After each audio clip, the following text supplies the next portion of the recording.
It's very rare that you can make your game worse by getting in a better quality setup. And a lot of the problems that you might see in your swing, like coming over the top or early releasing, might actually stem from a poor quality setup. I've got 4 fundamentals that I have taught hundreds of my clients to help them get the best out of their own individual swing pattern. Starting first, posture from down the line. Now in my book, I tend to like seeing my players have a nice relaxed spine angle. Couple of points, as you're in address to the ball, if you took the club and hung it from the back of your armpit, just using your thumb and forefinger, we'd look to see the shaft of the club fall in front of your kneecaps and down into the balls of your feet. The importance of this is it creates quite an even weight distribution from the toes to the heels, which we'd like to be evenly spread. In the golf swing, the pressure moves from the front of the foot to the back of the foot, so if you're favouring too far forward or too far back, it can really cause some low point problems, some toe strikes or some heel strikes. The other angle to look at when you're looking at posture is from face on. Now, the dream would be that if we had another plumb line falling down from the middle of your sternum, for an iron swing, we'd like to see that plumb line fall through the middle of our belt buckle and down into the middle of our stance. A really, really common mistake, which often makes people poor drivers of the ball, is they get their sternum too far over towards their lead side.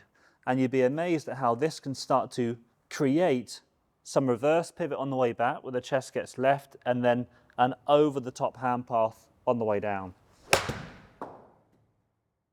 Getting into a more neutral spine angle in the setup is a really easy way of being able to rotate around a centered axis, which can shallow the swing plane and make you a much better ball striker with longer irons and particularly driver.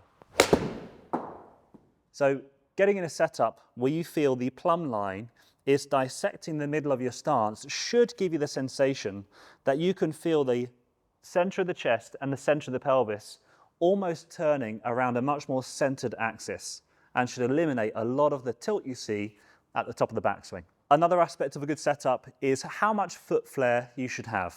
Now, this is quite an interesting topic because the truth is that people need differing amounts of foot flare. My main bit of advice here is don't excessively flare one foot. If you're going to flare your feet, make sure you evenly flare your feet because yes, you might gain internal rotation into the hip, which has the foot flared outwards. But in your backswing, for example, if the lead foot is flared, you would lose external rotation out of the hip, meaning you can limit the rotation into one side of your circle. Having the flare even really would optimize the amount of rotation I can get into my trail side and my lead side. So I guess my main bit of advice is don't flare one foot drastically more than the other. The final part of this low-hanging fruit in your setup is to set up with the shaft correctly positioned. A lot of people come in and the shaft is too vertical, or they think the lowest point to our swing is dead underneath the ball. The lowest point to our swing has to be post-impact. So having the handle slightly ahead of the ball is absolutely crucial. A really easy way to go about doing this is to place the club head on the front side of the ball, have the shaft vertical, keep the handle where it is, but lift the golf club up and place it on the back side of the ball. And then from there, apply your grip. The key part is here, you're applying your grip to a shaft angle which is leaning forward, which is making the club face much more square. If you just take the same grip but push the handle forward, it's really likely you're going to open the face up to the right-hand side, possibly struggling with some heel strikes. So, tip 1 and 2, all you need to do is utilize a plumb line. From down the line, get into a setup, place the plumb line on the back of your armpit and try and get the plumb line to fall in the front of the kneecaps and the balls of the feet. From face on, the same plumb line in between the thumb and forefinger, place it in the middle of your sternum and have that shaft dissecting the middle of your stance. Then foot flare, super simple, it matches the individual, but just don't try to have excessive foot flare because you can cause some limitations in other areas. And finally, the shaft lean at address makes it much easier to deliver it at strike. It's something you really see with some good quality ball strikers.